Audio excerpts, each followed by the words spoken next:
अपना विश्वसनीय news channel राष्ट्रीय नवाचार। हमारे स्थानीय जिले के अध्यक्ष महोदय, हमारे सम्मानित सांसद महोदय, सम्मानित यहाँ की विधायक, बाकी यहाँ के हमारे पार्टी के सभी पदाधिकारीगण और पत्रकार मित्रों, मोदी सरकार के चेहरा है तो क्या अंतर है कि जीत पाएंगे? नहीं, मैं फिर से एक बार कहूँगा कि उस समय की हार को एकदम हार ऐसा मानना शायद बड़ी हार था। मुझे नहीं लगता, क्योंकि हमें 8 सीटें कम मिली थी, मगर हमने जनादेश का जो भी 12 मंत्री भी हारे थे उसमें। जो भी है, इसलिए मैंने कहा कि हम उसको गंभीरता से नहीं लेते, ऐसा इसका मतलब नहीं है, मगर अंकगणित देखें तो 8 या 9 सीटें कम मिली थी। बावजूद इसके हमने कहा कि चलिए आप सरकार बनाइए। अभी उन्हीं में से कुछ लोगों को ध्यान में आया है कि तो गलत हो गया और वो हमारे पास है, ये तो उनके पार्टी को सोचने का विषय था, इसलिए ऐसा नहीं है। मगर आत्मचिंतन हम करते रहते हैं। जो गलतियां मान लीजिए या कमियां उस समय रही होगी, इस समय निश्चित रूप में नहीं रहेगी, और जन कल्याण के मोर्चे पर हमारी जो विश्वसनीयता है वो और भी अधिक बढ़ी। रुपे कार्ड है वो धीरे धीरे कई देशों में स्वीकार्य हो गया। आज तक ऐसा कभी भारत ने ऐसा अपना कार्ड, जो वीज़ा और मास्टर कार्ड के तुलना में हमेशा मतलब कोई सोच भी नहीं सकता था, मगर प्रधानमंत्री जी ने इस कार्ड को भी इंट्रोड्यूस किया, और आज विश्व के कई ऐसे देश हैं जो कहते हैं कि रुपे कार्ड हमें स्वीकार्य है। आज हमारे यहाँ का सब्जी विक्रेता, हमारे यहाँ का छोटा सा रेहड़ी पटरी वाला भी ई-कॉमर्स को अपनाता है। वो अपने जो भी ठेला वगैरह लगाता है वहाँ पर वो कहता है कि आप इंटरनेट के माध्यम से, मोबाइल फ़ोन के माध्यम से जो भी भुगतान करना है वो करते जाइए। ये देखकर विश्व के अमेरिका जैसे बहुत प्रबल देशों के लोग भी अचंभित होते हैं कि यहाँ की जनता आर्थिक व्यवहारों में इतना आगे बढ़ चुकी। सिंचाई के अंदर जो जमीन आती थी उसका प्रतिशत कम था। ये परिस्थिति जिन्होंने देखी ही नहीं, ऐसी भी एक पीढ़ी अभी सामने आई, तो इस पीढ़ी को भी बताना जरूरी है कि पहले क्या था, आज क्या है, और वो क्यों है, वो ऐसा क्यों हो पाया, और क्यों इसी सरकार के अंदर हो पाया। ये तफसील में जाकर लोगों के बीच इसके बारे में एक आकलन बनाना जरूरी होता है। और ये जो महाजनसंपर्क अभियान है, एक रूप से उस काम को करता है। दूसरा, इस महाजनसंपर्क अभियान का स्वाभाविक हेतु है कि लोगों के बीच जाकर समाज के विभिन्न वर्गों को मिलकर हम उनका प्रतिभाव भी समझ रहे, ले रहे। ऐसा नहीं कि हम केवल सुना रहे। एक विशाल जनसंपर्क अभियान पार्टी ने हाथ में लिया है, और मेरे जैसे कई कार्यकर्ताओं को विशिष्ट काम देकर लोकसभा के 2-2, 4-4 चुनाव क्षेत्रों का प्रवास करते हुए, विभिन्न समूहों से बातचीत करते हुए, भारतीय जनता पार्टी की प्रधानमंत्री नरेंद्र मोदी जी के नेतृत्व वाली सरकार की जो भी उपलब्धियां हैं, जो भी नए काम हुए हैं, जो भी देश की तरक्की को गति मिली है। आपने पूर्व में राष्ट्रीय उपाध्यक्ष और पूर्व में राज्यसभा सदस्य सांसद रहे, पूर्व में भारतीय जनता पार्टी मध्य प्रदेश के प्रभारी रहे, और आज केंद्रीय नेतृत्व की ओर से 2 दिन के प्रवास 13 और 14 देवास शाजापुर संसदीय क्षेत्र में 2 दिन लगातार वो संसदीय क्षेत्र के प्रवास पर कार्यक्रमों में रहेंगे, और निरंतर 9 साल के हमारे यशस्वी प्रधानमंत्री जी के सरकार के उपलक्ष्य में आज यह प्रेस कॉन्फ्रेंस को संबोधित करेंगे। मैं आदरणीय विनय शस्त्री भाई साहब से आग्रह करूँ कि वे हमारे देवास जिले के समस्त पत्रकार बंधुओं को संबोधित करें। मैं मानता हूँ कि अभी चुनाव को 40 महीने तो निश्चित रूप में है, तो इसका खुलासा हमारे पार्टी के प्रदेश के नेता ही अधिक अच्छी पद्धति से कर पाएंगे कि उम्मीदवारों को के चयन को लेकर क्या रणनीति हो।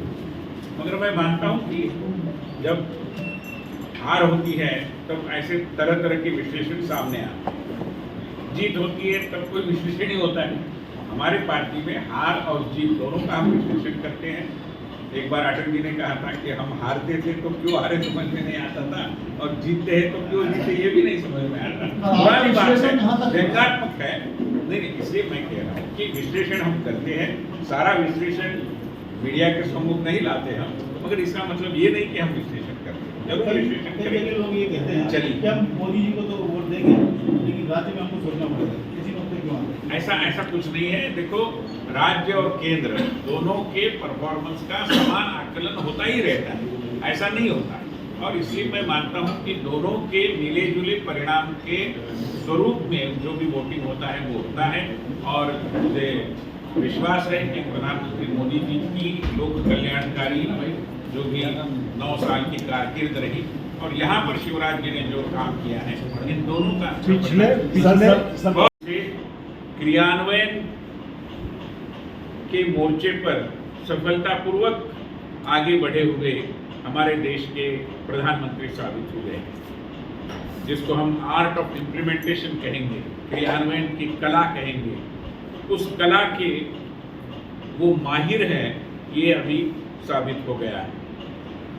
और इस दृष्टि से अगर हम देखें तो आंकड़ों में मैं नहीं जाता क्योंकि सारे आंकड़े उपलब्ध है आपको, मगर 80 करोड़ से भी अधिक जनता को गरीब कल्याण योजना के अंदर कोरोना काल में विशेष रूप में अनाज की उपलब्धता होना, 50 करोड़ से भी अधिक लोगों के जनधन के खाते खुलवाना, एक ओर जनधन, दूसरी ओर आधार और तीसरी ओर मोबाइल, इसकी जो जैम ट्रिनिटी बोलते हैं, उसके कारण किसी भी अपात्र व्यक्ति को, जो उसका लाभ लेने के लिए पात्र नहीं है, ऐसे व्यक्ति को लाभ मिला, ऐसे उदाहरण हमारे सामने ही नहीं आ पाते। तो सबसे महत्वपूर्ण है कि 9 साल में प्रधानमंत्री जी ने ये साबित कर दिया है कि ये जो बहुदलीय जनतांत्रिक प्रणाली हमारे देश में है, ये विकास को जमीन पर उतार सकती है।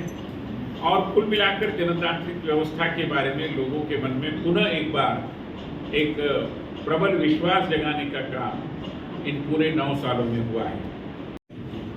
राज्यों की कई सरकारें अभी मुश्किल झेल रही है, कर्नाटक में भी हाल में, और अभी यहाँ भी बहुत हवा खराब चल रही है, साथ लोग इस विषय में आप क्या कहना चाहेंगे, इसका क्या कारण? देखिए, कर्नाटक और हिमाचल, आपने तो केवल कर्नाटक का उल्लेख किया, मैं हिमाचल का भी कहता हूँ कि 2 जगह भारतीय जनता पार्टी को अप्रत्याशित एक दृष्टि से हार का सामना करना पड़ा, ये बात सही है। मगर इसका मतलब ऐसा नहीं है कि जनादेश की जमीन हमारे पैरों तले खिसक गई है। आज भी वोटों के परसेंटेज के हिसाब से देखें, और मैं मध्य प्रदेश का भी उदाहरण दूंगा कि जब श्रीमान कमलनाथ जी ने सरकार बनाई तो वोटों के परसेंटेज में थोड़े से ही सही, मगर हम तो उनसे आगे।